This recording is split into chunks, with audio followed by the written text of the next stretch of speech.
योग्य प्रमाण घेऊन अगदी मऊसूत पांढरे शुभ्र पाकातले रवा लाडू इथे तयार आहेत। तर नमस्कार मंडळी, मी प्रतीक्षा पुन्हा एकदा आपल्या सर्वांचं आपल्या लंबोदर किचनमध्ये खूप खूप खूप मनापासून स्वागत। तर आज मी तुमच्यासाठी घेऊन आले दिवाळी विशेष पाकातले रवा लाडू। तर इथे तुम्हाला एक दाखवते। आहा, तुम्ही बघू शकता, खूप मऊसूत तोंडात जाताच विरघळेल असे हे लाडू आहेत। तर इथे मी अर्धा किलोच्या प्रमाणामध्ये वजनी आणि वाटी प्रमाण हे दोन्हीही प्रमाण मी तुम्हाला सांगितलेत आणि अगदी मऊसूत पाकातले रवा लाडू कसे बनवायची याची संपूर्ण माहिती टिप्ससोबत या व्हिडिओमध्ये सांगितलेली आहे। तर त्यासाठी हा व्हिडिओ शेवटपर्यंत पाहत राहा। तर रवा लाडू बनवण्यासाठी इथे मी अर्धा किलो इतका बारीक रवा घेतलाय। तर वाटीने म्हटलं तर हा 3 वाटी रवा आहे। रवा लाडू बनवण्यासाठी आपल्याला बारीक रवा वापरायचा आहे, जो 0 नंबरचा रवा असतो तो घ्यायचा आहे। तर आता आपण यामध्ये घालूया 1 वाटी साजूक तूप। तर वजनी प्रमाण म्हटलं तर 180 ते 200 ग्रॅम इतकं हे तूप आहे। तूप आपल्याला वजन करताना वितळून घ्यायचं, नाही तर वजनामध्ये थोडीशी गडबड होते आणि तूप कमी जास्त होऊ शकतं। तर आता आपण हे बघा, ह्या वाटीने मी रवा घेतला आहे आणि त्याच वाटीने 1 वाटी साजूक तूप घेतलं आहे। तर आता आपण अगदी लो गॅसवरती रवा आपल्याला चांगला भाजून घ्यायचा आहे। जास्त लालसर नाही करायचा, पण असा खमंग अगदी वास सुटेपर्यंत याला भाजून घ्यायचं आहे। तर एक 4 ते 5 मिनटं भाजून झाल्यानंतर यामध्ये आपण काही काजू आणि बदामाचे तुकडे घालूया, जेणेकरून ते रव्यासोबत भाजले जातील। वेगळे आपल्याला काजू बदाम फ्राय करून घेण्याची गरज भासत नाही। तर रवा भाजण्यासाठी मात्र गडबड करायची नाही आणि कुठेही जायचं नाही। सतत हलवत याला एकसारखं भाजून घ्यायचं आहे, नाहीतर रवा जर लालसर झाला तर मात्र आपले लाडूही लालसर होऊ शकतात। तर थोडासा वेळ लागतो, पण रवा लाडू अगदी परफेक्ट आपले बनतात। तर इथे मला एकूण 10 ते 12 मिनटं लागलेत अगदी लो गॅसवरती रवा भाजण्यासाठी। तर रंग बदललेला नाही, पण रवा मात्र आपला खमंग भाजून झालाय।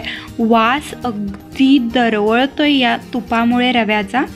तर हे आपण बाजूला काढून घेऊ आणि आता या कढईमध्ये आपल्याला 1.5 वाटी साखर घालायचं आहे। त्याच वाटीने मी 1.5 वाटी साखर घेतले। वजनी प्रमाण म्हटलं तर 300 ग्रॅम इतकी ही साखर आहे आणि याच वाटीने आपल्याला अर्धी वाटी आणि जो आपला नाश्त्याचा चमचा असतो त्याने 1-2 चमचे पाणी यामध्ये घालायचं आहे। हे बघा, साखर बुडेपर्यंतच आपल्याला यामध्ये पाणी घालायचं आहे। आता आपण एक मीडियम टू हाय फ्लेमवरती याला चांगली उकळी येऊ देऊया।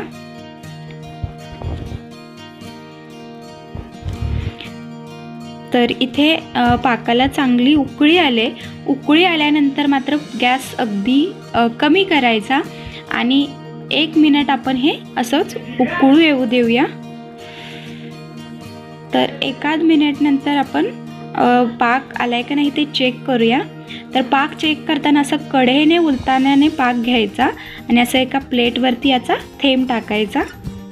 तर हे बघा, पाक असा पसरतोय, याचा अर्थ आपला पाक तयार झालेला नाही। तर आणखी 1 मिनिट आपण हे असंच उकळून घेऊ।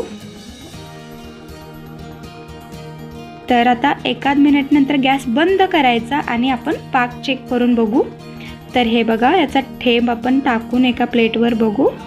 तर हे बघा, अजिबात पाक पसरत नाही, तो एका जागीच थांबतो, याचा अर्थ पाक तयार आहे। आणि बोटानेही दाखवते, हे बघा, अशी याची तार बनते। अगदी एकसारखी तार नाही बनली तरी चालेल, पण अशी थंड करूनच बघायचं हे। तर हे बघा, अशी एक तार याची बनते। तर इथे आपला पाक तयार आहे। आता आपण यामध्ये रवा घालूया। रवा घालताना मात्र लक्षात ठेवायचं, रवा जास्ती गरम आपल्याला पाकामध्ये नाही घालायचा, नाहीतर रवाही गरम आणि पाकही गरम, त्याचा आपला शिरा बनेल। तर रवा अगदी हलकासा गरम असला तरी चालेल। तर इथे मी रवा संपूर्ण घालून घेतला आहे. आता आपण हे चांगलं मिक्स करून घेऊया. तर अगदी परफेक्ट प्रमाण घेऊन हा आपण पाक बनवला आहे. तर आता यामध्ये आपण घालूया 1 चमचा वेलची पूड. वेलची पूड यामध्ये अगदी व्यवस्थित मिक्स करून घ्यायची. यामुळे जो रवा लाडू आहे तो खूपच टेस्टी लागतो. तर हे एकदा मी चांगलं मिक्स करून घेते. तर आता आपण यावरती झाकण ठेवून एक अर्धा तास हे असंच मुरत ठेवणार आहोत. तर एक 15 मिनिटानंतर मध्ये आपल्याला हे हलवून घ्यायचं आहे आणि 15 मिनिटं नंतर आणि झाकण लावून ठेवायचं. म्हणजे एकूण एक अर्धा तास आपण हे असंच ठेवणार आहोत. तर इथे आपले रवा लाडवाचं मिश्रण तयार आहे. तर हे बघा, अगदी जास्त घट्ट नाही झालं परफेक्ट प्रमाण घेतल्यामुळे. तर अगदी मऊसूत असं हे रवा लाडवाचं मिश्रण आपलं तयार झालं आहे. तुम्ही बघू शकता याचं जे टेक्स्चर आहे तर अगदी मऊसूत आहे. तर ते एकदा हे मी हाताने चांगलं मिक्स करून घेते आणि त्यानंतर आपण लाडू वळून घेणार आहोत. तर इथे मी एक लाडू तुम्हाला वळून दाखवते. तर अगदी सहज आपल्याला हे लाडू वळता येतात. तुम्ही बघू शकता. यावरती आपण लावू पिस्त्याचे काप. यामुळे लाडू अगदी दिसायलाही छान दिसतो आणि बघता क्षणी तो खाऊ वाटतो. तर यावरती तुम्ही बेदाणेही लावू शकता. त्यामुळे ही लाडू दिसायला खूपच छान दिसतो. अगदी नाही लावलं तरीही चालेल. तर इथे आपला मऊसूत असा रवा लाडू तयार आहे. आता याच पद्धतीने आपण सगळे लाडू वळून घेऊया. तर अगदी अर्ध्या तासात अर्धा किलोचे लाडू तयार होतात. या साईजचे म्हटलं तर एक 24 ते 25 लाडू तयार होतात. तर इथे आपले मऊसूत पांढरे शुभ्र पाकातले रवा लाडू तयार आहेत. तर आजचा माझा हा व्हिडिओ तुम्हाला कसा वाटला हे कमेंट करून नक्की सांगा. व्हिडिओ आवडल्यास लाईक, शेअर आणि सबस्क्राईब करायला विसरू नका. आणि अजून कोणत्या तुम्हाला दिवाळीच्या रेसिपीज हव्या आहेत त्याही कमेंट करून सांगा. तर पुन्हा भेटूया अशाच एका नवनवीन रेसिपीसोबत. तोपर्यंत धन्यवाद.